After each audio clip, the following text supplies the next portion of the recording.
Hello नमस्ते सबैलाई। आज म रेडिमेड सुरुवालमा पकेट राखेर देखाउँदैछु। यो रेडिमेड सुरुवालको बन्द भाग भयो अनि यो पकेट राख्ने कपडा दुई पत्रमा यसरी फोल्ड गरी यसको पनि यो एक साइडमा बन्द भाग छ। यसलाई यो सुरुवालमा बराबर मिलाएर राखेँ अनि माथि साइडमा 1 इन्च छोडेर चक लगाएँ। त्यसपछि त्यही चकबाट मुनि यो चिन्हबाट मुनि कति चाहिन्छ लम्बाई हात राख्ने त्यो राखेँ। मैले यहाँ 5 राखेर चिन्ह लगाएको छु। तपाईहरु आफ्नो आवश्यकता अनुसारले राखेर चिन्ह लगाउनु होला। अनि फेरि यो फिजाएर यो पोइन्टहरु यसरी सिधा चक लगाइदिए। यो पकेटमा पनि यो पोइन्टहरु सिधा जोडिदिए चक लगाएर। अब यो चिन्हलाई यसरी मिलाएर यसको माथि सिधा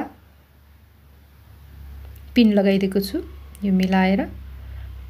अनि फेरि यहाँ 1 इन्च माथि छोड्ने सिलाई भाग अनि त्यही चिन्हबाट आफूलाई कति चाहिन्छ लम्बाई पकेटको त्यो अनुसारले राखेँ।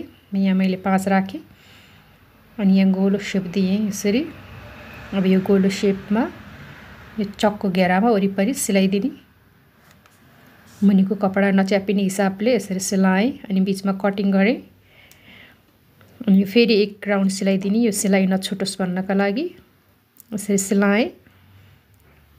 अनि यो कुना कुनामा पनि थोरै थोरै कट लगाइदिए फर्काउन सजिलो होस् भनेर।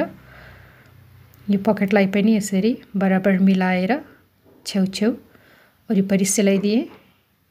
बढी भएको कपडा कटिङ गरेँ अनि पकेटको मुख वरिपरि छेउछेउ सिलाएँ। अनि यो पकेटलाई यसरी सुल्टो बनाउने र यो पकेटको पनि छेउछेउ घेरा सिलाइदिने यसरी यो सिलाएँ। अनि यो पकेटको कपडा कमर साइडमा मिलाएर राखेर माथिबाट इलास्टिकको साइड तन्काई तन्काई सिलाइदिए।